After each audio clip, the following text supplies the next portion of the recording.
Талдықорған қаласында алғаш рет студент жастар фестивалі өтті. Менің Қазақстаным студенттік көктем 2019 байқауын Алматы облыстық жастар саясаты басқармасы мен Илья Жансүгіров атындағы Жетісу мемлекеттік университеті ұйымдастырып отыр. Ондағы мақсат өңір жастарының ауызбіршілігін арттырып, белсенділігін көтеру, рухын биіктетіп, достық қарым-қатынасын кеңейту. Шараға облысымыздың оқу ордаларынан 280-нен астам білімгер жиналды. Ашылу салтанаты 29 мамыр Бекен Римов атындағы драма театрында өткізілді. Қазақстанның болашақ потенциалы отыр деп айтуға болады. Бұл залда сіздерге денсаулық тілеймін. Осы енді 4 бағыттағы сайысқа бүгін жолдама алдыңыздар.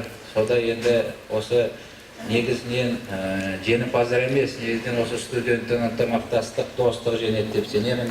Сондықтан да бірінші фестивальдан құтты болсын. Кеште қара шаңырақ Жетісу мемлекеттік университетінің белсенді жастары мен Алматы облыстық филармония әнші бишілері өнер көрсетті.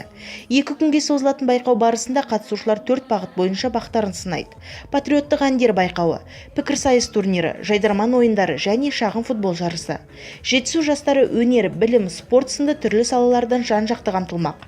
Байқау 30 мамыр күні жастар саябағында эстрада әншілерінің қатысуымен өтетін гала-концертпен тәмамдалады. Самал Ашырбекова, Ділмұрат Қизатұлы, оқу телестудиясы.